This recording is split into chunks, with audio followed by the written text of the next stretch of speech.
Hi, I'm Howard Tipton, Town Manager of Longboat Key, and welcome to our video series where we talk about all things around this community. And today I am joined by Charlie Mopps, who is our Public Works Director. Charlie, good afternoon. Good afternoon, sir. Great to see you. Pleasure to see you.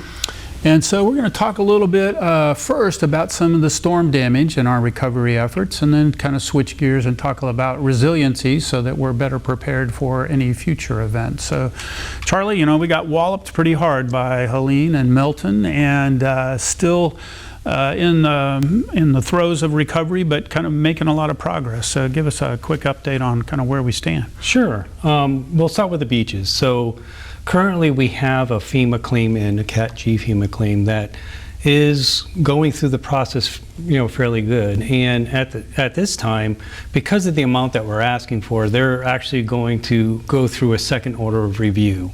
You know, a little bit more environmental, a little bit more regulatory, but it's still looking good, and it's still looking to be projected for the time that we set, which was at the very beginning of fiscal year 28. Right. So with that, we're also going to be asking for the state to provide some additional assistance in order to bring our beaches back to the 2021 condition.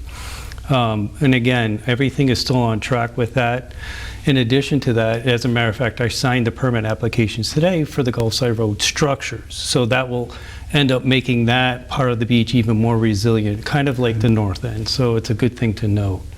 The Gulfside Road project came through really well. As a matter of fact, we got such good grant applications for that process, through that process, and we're able to pretty much get 100% of not only the design, the engineering fees related to the construction, but also the construction costs covered by the state. Yeah.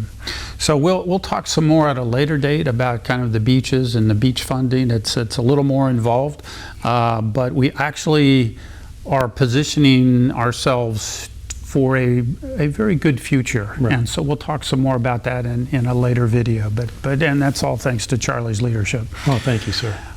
We had some damage to some of our parks. You want to just give a quick update on Durant and Point? Yeah, so Durant's currently under construction. They're about 60% done. We have our project management team out there monitoring their progress and making sure that they're meeting their scheduled dates. And that's going really well. As a matter of fact, as soon as they're done with Durant, they'll be moving over to Quick Point. It's the same contractor.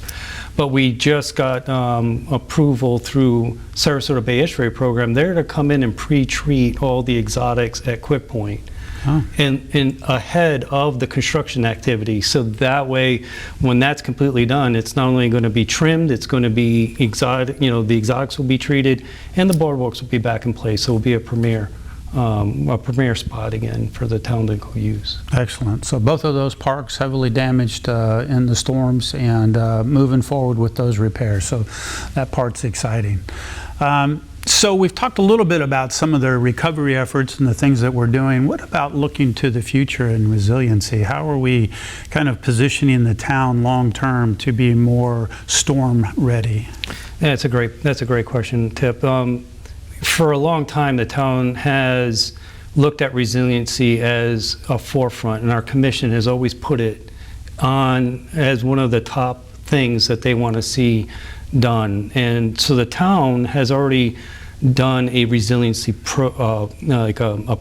Like, we've developed a resiliency, you know, kind of like a roadmap in order to like move forward with projects.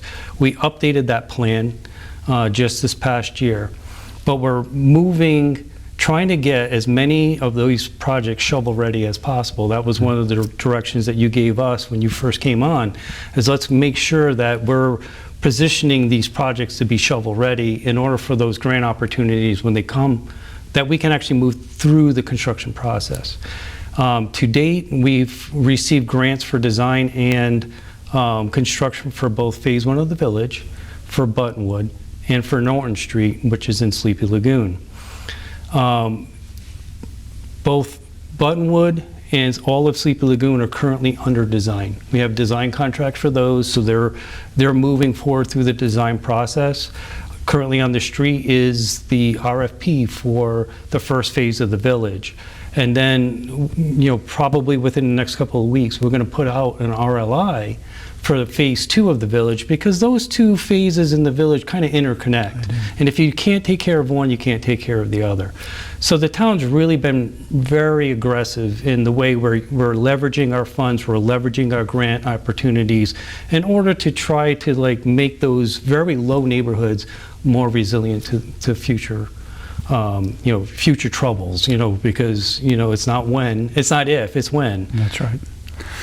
So the resiliency efforts continue. It is a long-term project, but we are doing everything we can to get ready to not only use our town dollars, but also to try and leverage our grant dollars as well. Correct. And so the last thing I want to say, Charlie, is, this past 12 months has been just a remarkable time, and I want to just thank you for your leadership and for the team that you command, because they have put in extraordinary hours under extraordinary circumstances, and this town is all the better for their efforts. So I just want to say thank you for all of that, and to the team. So that's it for this edition of Tip Talks. We appreciate you joining in. There's some additional information that we can share with you. We'll put that on the website about some of our resiliency efforts.